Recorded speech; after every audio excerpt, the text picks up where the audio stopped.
You were the best of us, Clark. Still the same me, Hal. Can't say I agree. Hey guys, it's Captain Forrest here, and today I'm coming at you guys with a spicy inverse matchup. Hal Jordan versus Superman. Now, before I start this video, please make sure you check out the Coffee Shop Gang. They make awesome content. Check out all their links in the description. Check out Splash, check out everyone else. They make a lot of great content, just like I do. Also, if you guys would like to support me on a personal level, please check out my Patreon to join the scan servers, of course. And of course, if you guys would prefer to tip, I also have my coffee link in the description if you guys would like to be generous and donate. But it's, of course, all of it is optional. And lastly, huge, massive, special shout out to my boy Slick. He helped me with this matchup and of course suggested it too. This matchup is pretty beefy, pretty goated. So huge shout out to Slick, and also he helped me with the Green Lantern section, so much appreciated. But anyway, let's get right into the meat and potatoes of things.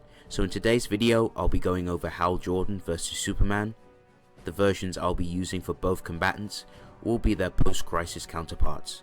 Now, if we break down things from attack potency and speed, they're pretty relative, especially Superman in base and holding back. He does this pretty consistently. It's in character for Superman to hold back anyway.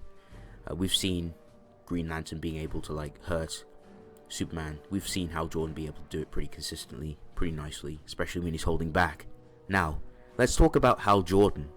Now, Hal Jordan's advantages going into this fight will be his Green Lantern construct. Hal's utility and vast amounts of constructs would put in a lot of work against Superman, especially in character. Right off the bat, Hal will summon constructs such as giant green swords, giant hands, and even concussive green energy blasts from the ring, which would tag Superman and hurt him. If Superman tried to get in close, Hal would abuse the range advantage and bombard Superman with constructs and even clones of himself to overwhelm Superman. Hal is very capable of summoning more than 100 clones of himself, so these clones would definitely put in a lot of work and give Superman the beatdown. Hal's green energy barriers would also help him in terms of defense. It'd help him against Superman if Superman was to attempt to attack Hal, especially while Superman is suppressed. If Superman would resort to heat vision, Hal's barriers and blasts would simply reflect the heat vision right back at Superman. If we're talking like straight, like if Superman was just remaining in his suppressed state, and if Hal Jordan was able to keep up the onslaught of attacks, especially with his bombardment of constructs and being able to reflect back the heat vision, you could easily argue ultimately that Hal Jordan could easily take victory. But it would definitely be difficult, definitely be a high diff if this was Superman remaining in his suppressive state. More often than not, I simply see Superman winning, and here's the reasons why. Now, pretty much we've seen in character when Superman is pretty much getting bombarded with attacks, Superman tends to get annoyed. He tends to exert more power and exert more effort in his fight. Superman at this point, if he was to get bombarded by the constructs, he'd simply punch and break through the green constructs and overpower them. The attack reflection aspect of the shield or blasts from Hal Jordan's ring would still apply if Superman resorted to heat vision. However, instead, what would actually happen is that the heat vision would simply break through Hal's constructs. Even if Hal can reform them, it would drain the battery from Hal's ring, having to maintain and keep up the offense and defense. And since it's post-crisis Hal does not yet obtain the ability to use his willpower to give his ring unlimited power. So, in terms of a war of attrition, it would come in effect, and Superman's tenacity and willpower will cause Hal to exert and exhaust his ring and options, leaving Hal Jordan depowered and vulnerable to whatever Superman throws at him.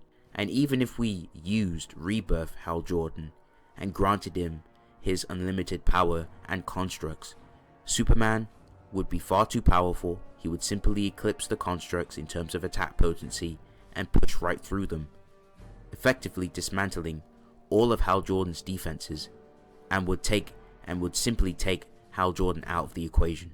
But hey, what if it came down to hexes? Unfortunately, for post-crisis Hal Jordan, he doesn't really use a lot of hexes in character. He typically likes to use a lot of constructs and creations to bombard and attack his opponents.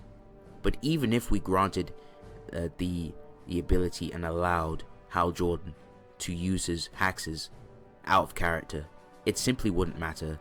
Superman has a lot of resistances and adaptation, which would allow him to overcome a lot of Hal Jordan's hexes.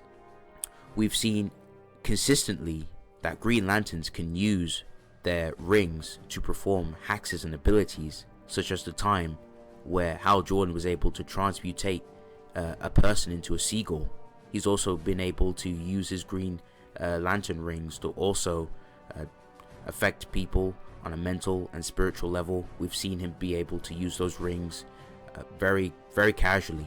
Unfortunately, Superman has tons of resistances. As mentioned, he's also been able to resist petrification. So even if Hal Jordan was to perform these hexes, the hex resistance would be far too prominent and wouldn't be able to do anything to Superman. So overall, I would have to lean to Superman more often than not. He'd easily tip the fight.